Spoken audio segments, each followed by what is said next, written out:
kann oft nicht glauben, was täglich in der Welt passiert,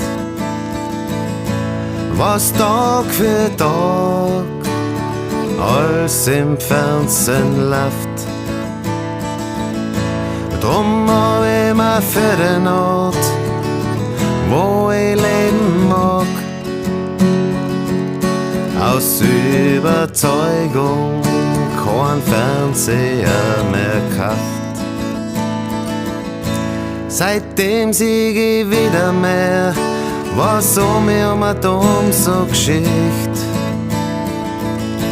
Ich bin vom Fernseher zum Nachseher geworden. Seitdem hab ich viel mehr Zeit für das, was mir wichtig ist. Und weiß genau, so einen Flimmerkasten brauch ich keinen. Da zünd ich meinem Garten an ein Feuer an, kann stundenlang so reinschauen und wärm mich dran. Lass die schlechten Gefühle dann verbrennen,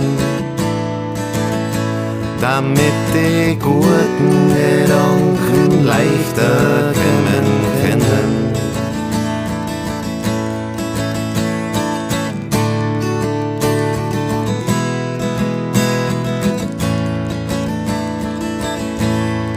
Ich verbring halt so gern meine Zeit im Freien. Oft hock ich da und schau einfach die Vögel zu. Dann spielt das Glück in mir und spiel mit meiner Gitarre und sing meine Lieder zum Vogelgesang dazu. Und ich zünd mir dann ein kleines Feuer an, hör's knistern und hock stundenlang am Feuer dran.